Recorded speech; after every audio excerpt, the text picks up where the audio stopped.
Alright. Hey y'all, so I'm going to start doing match reviews on my YouTube because I always wanted to do match reviews on YouTube, but I never followed through with it.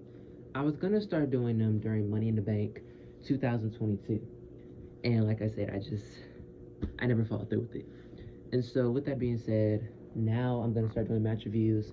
And when I do match reviews via pay per view, I'm only gonna do the matches that I care about, I have interest in, that you know what I mean, like the matches that I came to watch. I'm not gonna review every single match like the average critic, because like I don't care about every single match on a card. That's very rare, very rare. But most of the time, I'm just gonna review the matches that I care about. So even if it's just one match, so yeah.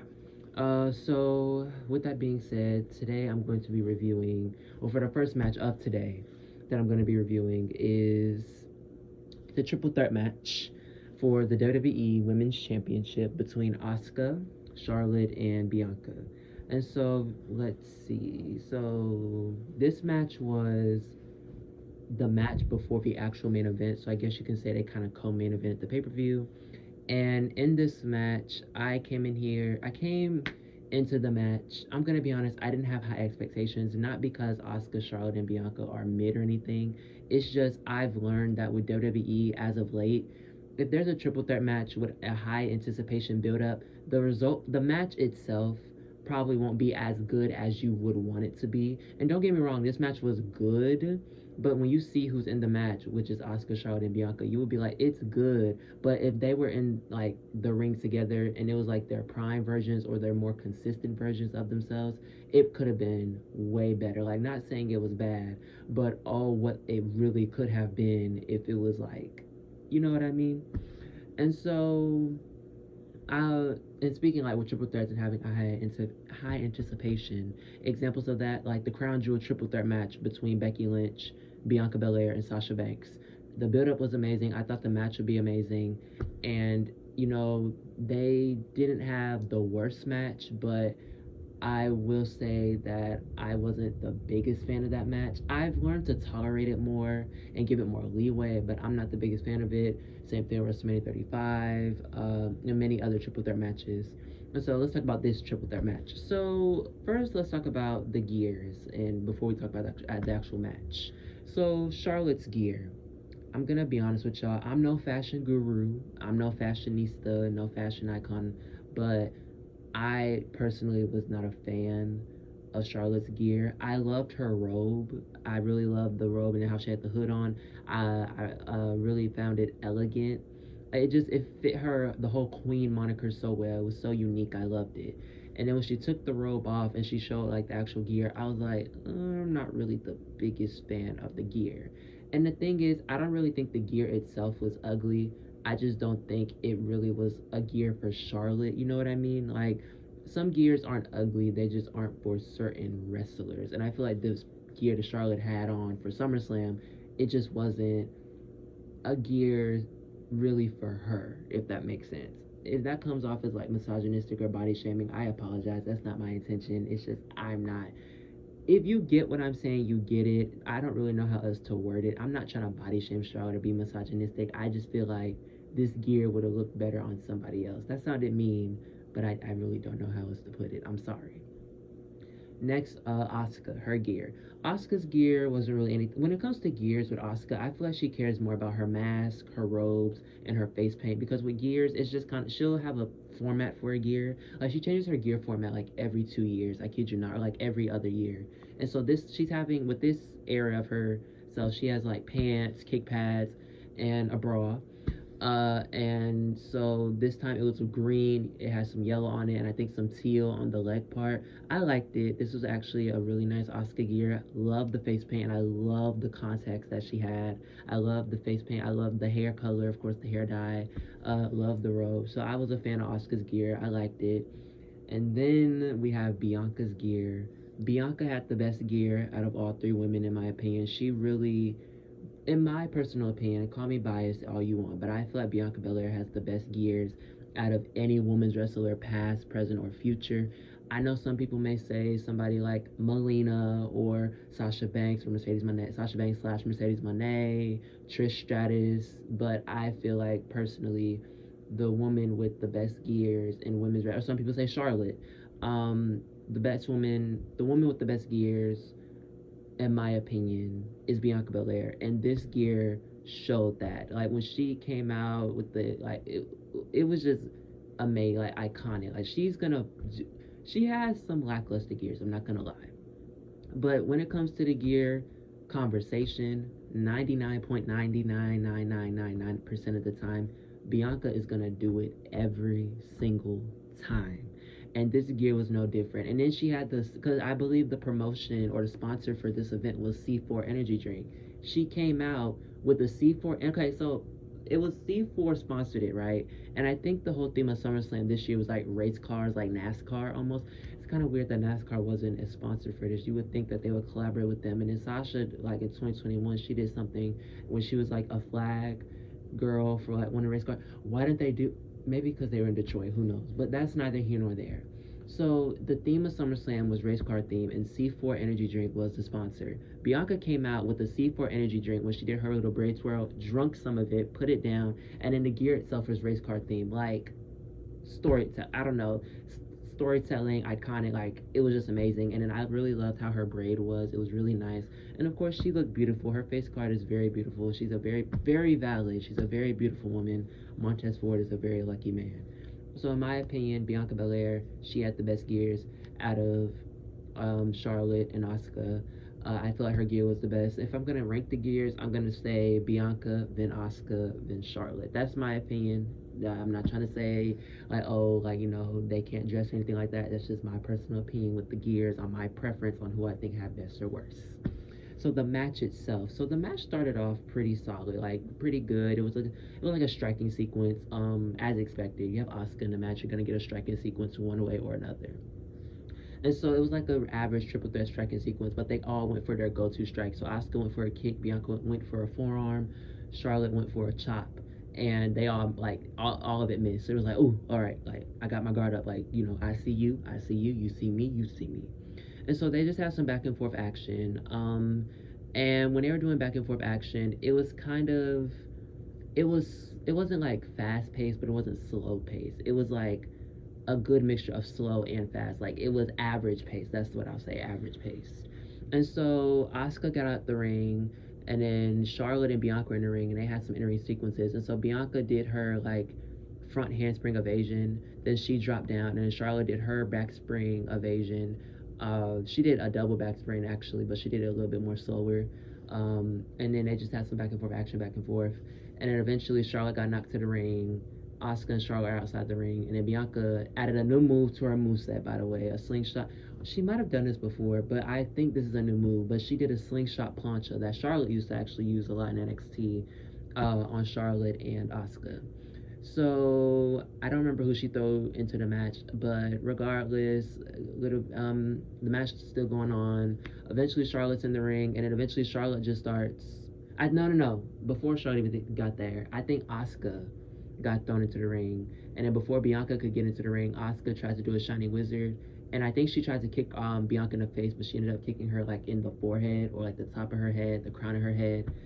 Bianca kicked out, and then Asuka and Bianca, they had some back and forth, and it wasn't the best. Bianca and Asuka's chemistry, it's really sad how lackluster their chemistry is, considering like when before they even had matches, Bianca and Asuka was one of the most high anticipated dream matches of like ever for women's wrestling fans and even men's wrestling fans in general. And when we got the match the first time on Raw, it was like it was okay, because I think the first time they faced off, it was like a short little in-ring sequence, and then Becky Lynch caused a DQ. And then they had a match the next week on Raw the following week, and the match itself, it wasn't bad, but it was like you would think it would be better considering who's in the ring. You know what I mean? And then they had a match at WrestleMania. They had sequences in the Hell in a Cell Triple Threat match in 2022. They had a match at what's the pay per view? What was the pay per view where they faced off in Saudi Arabia? Was it it wasn't Elimination Chamber? It was something else. Good God, Night of Champions. Had a match, wasn't that good. They had a match on SmackDown. It was better than a lot of their matches, but it wasn't the best. Like I wouldn't rewatch it unless I was like trying to look for like spots, or like, oh, Asuka and Bianca like attempted this, I want them to do it. Or like, you guys know how like Big Boot does like those custom matches? That's probably what I would use that for. Like, I would personally just, Bianca and Asuka just don't have the type of chemistry where it's like you would want to go rewatch it. In my opinion, some people would go rewatch the WrestleMania match. I'm not the biggest fan of that match personally. I've tried to get behind it. I've watched it 3 times. It's it's not for me. I'm sorry. So this match was really no different. The chemistry between them, it was just like wow. So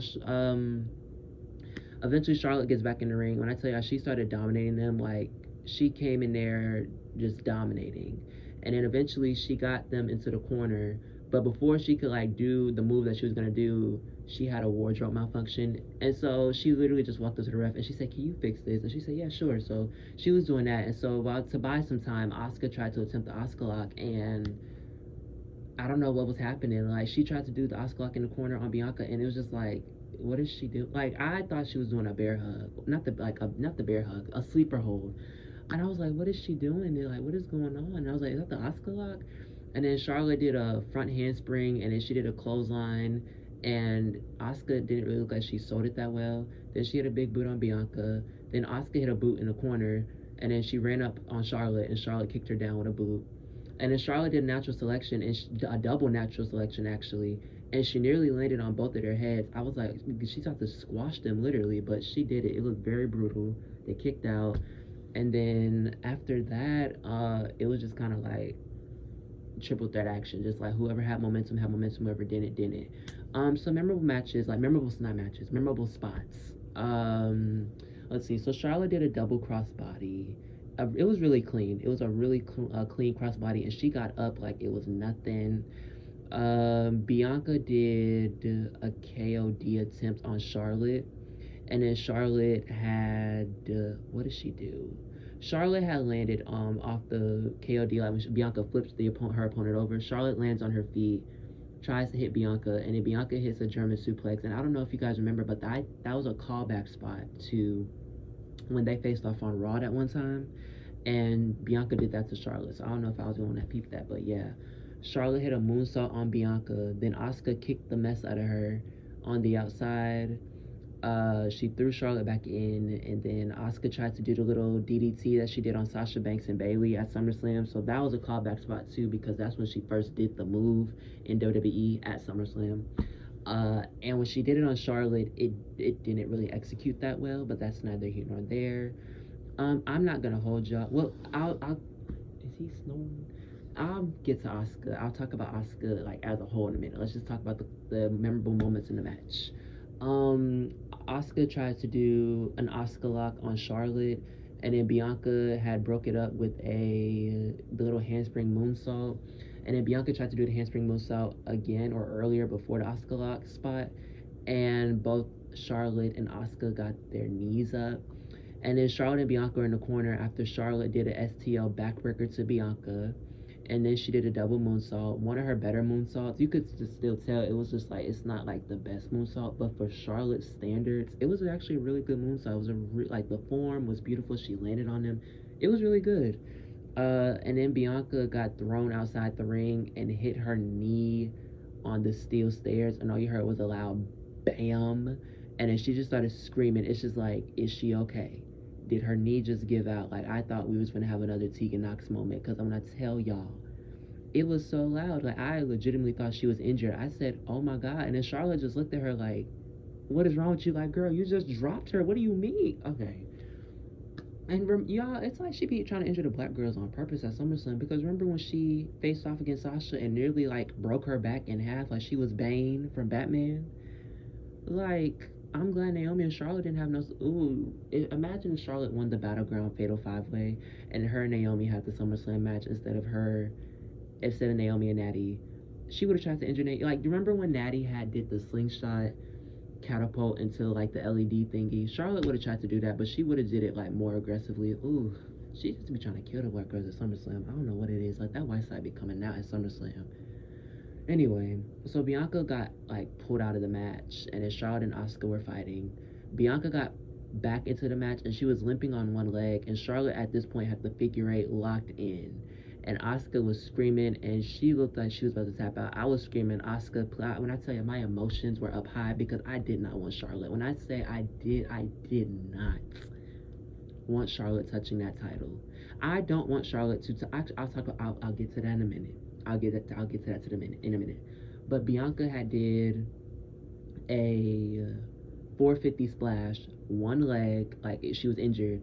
450 splash while Charlotte had the figure 8 in. I thought she was gonna win there, and Charlotte kicked out. That was probably like the best spot in the match.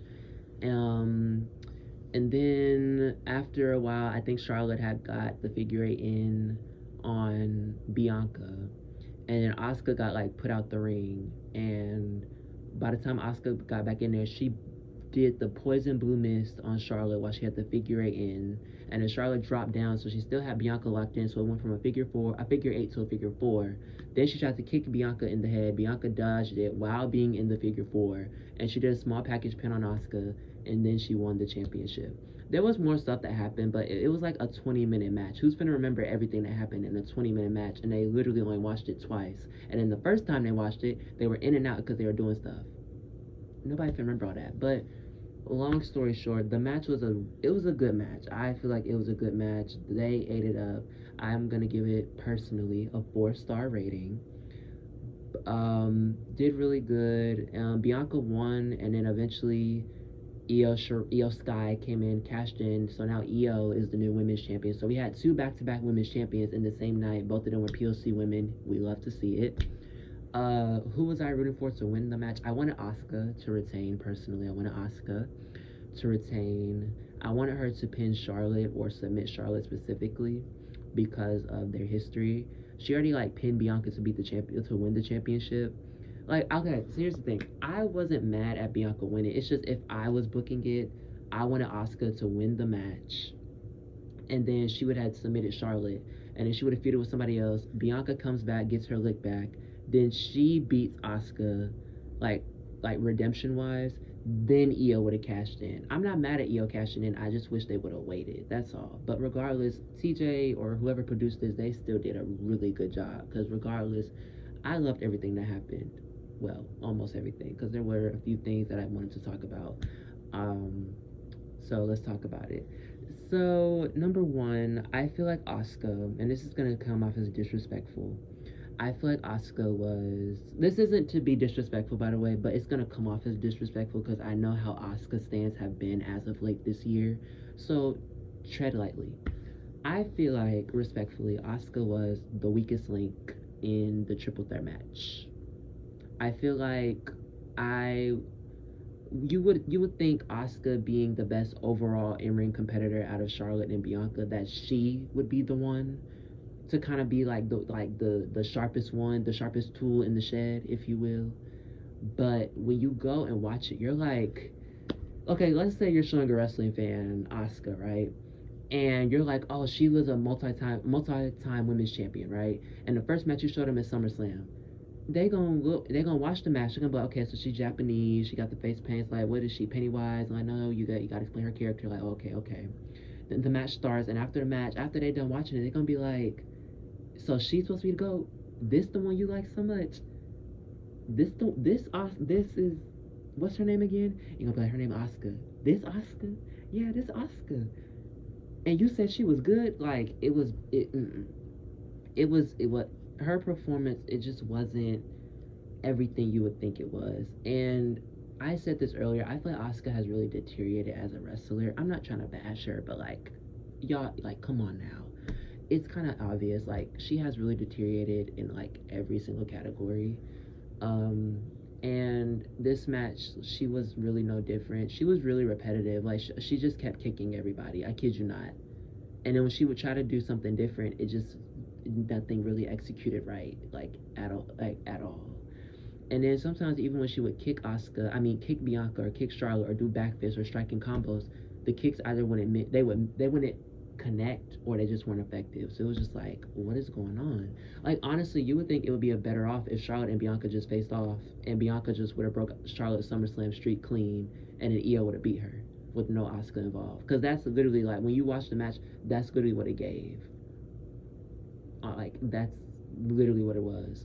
Like honestly, and then, like the match, there were some sloppy moments. Like I won't deny that, but if you're gonna if you feel the match was sloppy, the match was really sloppy because of Asuka. Like if it was a one on one between Charlotte and Bianca, there probably would might be some sloppy moments because mistakes happen, but they wouldn't be as evident, as noticeable, or probably as bad as they were with Asuka in the match. Asuka's not mid at all. She's very talented, very skilled, a mother. But in this match, the Asuka that we all know and love, she wasn't there, like at all. It got to the point where Charlotte was literally like, Charlotte's ghetto. She from the hood. She from Charlotte, North Carolina. So she was all loud and she was like, Asuka, like she called Asuka like 3 times. At one point, she was like, Asuka, kick me, because she was like, Asuka was doing like the shoe kick spot where like she has two opponents, like she kicks one, then kicks another, then kicks one, then kicks another. Then when they was on the ground and she had Charlotte and Asuka, Charlotte was like, no, Asuka, turn this way so Bianca could hit the moonsault right. And then when they were at the top, when Asuka was gonna do, I think the diving DDT or like a superplex, it was something. Charlotte was like, "No, Asuka, this way. No, Asuka, wait." Like Asuka was really lost in the match, and Charlotte was literally having to direct traffic with her. And it was just like, what is going on? Like, what is going on? What is going on? Because it doesn't look like Asuka's really here with us currently. It's just she looked kind of lost, and it was kind of obvious. And as an Asuka stan, as everybody knows, I stand all 3 women, but as an Asuka stan, I have to call it how it is. And I mean, if you're an Asuka stan and you're gonna attempt to quote unquote read Bianca or slander her for being repetitive or being is redundant a slur? Is redundant a slur, y'all? I'm gonna use a different word. I feel like that's a slur. Repetitive or like doing the same stuff over and over, recycling the same moves, whatever. I don't think we should. Don't speak. After this match, don't speak on Bianca's name because Asuka was like the definition. When I say repetitive, I mean like Becky Lynch 2019 repetitive. It was that bad. It was just bad for Asuka overall. And it's just like if you're mad she lost, I mean, I get it. Like we all don't like when our faves lose, but it's just like her winning, it wouldn't have done her justice because like it would be like, well, she did nothing good and she won. So honestly, it's probably best she didn't win. We're kind of lucky she even held the title, to be honest, because every single defense that she had in this reign was wow, wow, just wow. But anyway, that's really it. Like, there's really nothing else. Congratulations to Io and Bianca when she was champion. The match, I again give it a 4 star. Feel like Bianca had the best gear. Asuka was personally the weak. Oh wait, no, no, no. There's one more thing. Charlotte's. We need to talk about Charlotte's. We need to talk about Charlotte. Charlotte was in the match, right? And she did like. Why is you so? Okay, so y'all know how they always say Charlotte is a 14-time women's champion. Well, Charlotte hit about 14 different big boots in the match in the duration of 5 minutes. And it was like, why? I get having go to moves, but that was like, if she wasn't big booting, she was chopping. If she wasn't chopping, she was spearing. If she wasn't spearing, she was just like, come on, Detroit! It was like, what was going like, mm.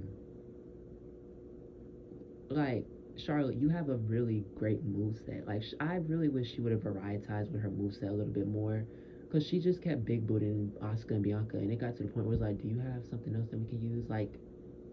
Even, like a bicycle kick at this point. Do something. Like, I don't know. But honestly, oh, and who did I think? Do I think someone carried the match? I would say Charlotte kind of held, even though she was like her moveset was really redundant. Charlotte was the glue to this match because Bianca and Asuka's chemistry was it's not that good. Charlotte being in this match, I feel like is the reason why we got the quality match that we got. I feel like if not to say that like if we got Bianca and Asuka, we want to get a good match. It's just it wouldn't be as good as this one was.